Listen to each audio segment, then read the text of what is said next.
Run আউটে শুরু, run আউটেই শেষ। মহেন্দ্র সিং ধোনির আন্তর্জাতিক ক্যারিয়ারের জন্ম আর সমাপ্তি গাথা আছে একই সুতোয়। 2019 সালের ওয়ানডে বিশ্বকাপে নিউজিল্যান্ডের বিপক্ষে সেমিফাইনালে তিনি খেলেছিলেন ভারতের জার্সিতে নিজের শেষ ম্যাচ। সেদিন তার আউটের মধ্য দিয়ে ভারতের বিশ্বকাপ জয়ের স্বপ্ন থেমে গিয়েছিল।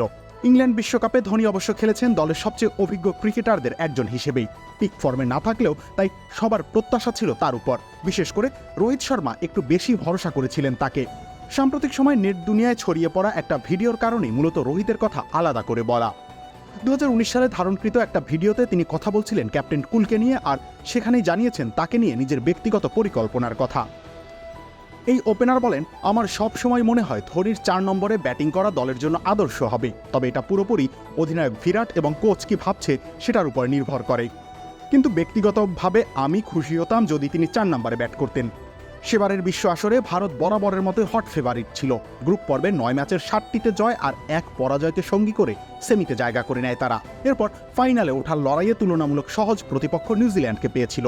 240 রানে কিউইদের থামিয়ে দিয়ে বোলাররাও নিজেদের কাজটা করে দিয়েছিলেন, কিন্তু বিপত্তি বাধে ব্যাটিংয়ে।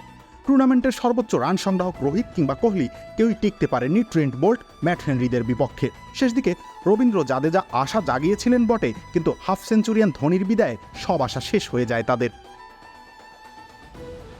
রবির ইসলাম রানি, খেলা 71।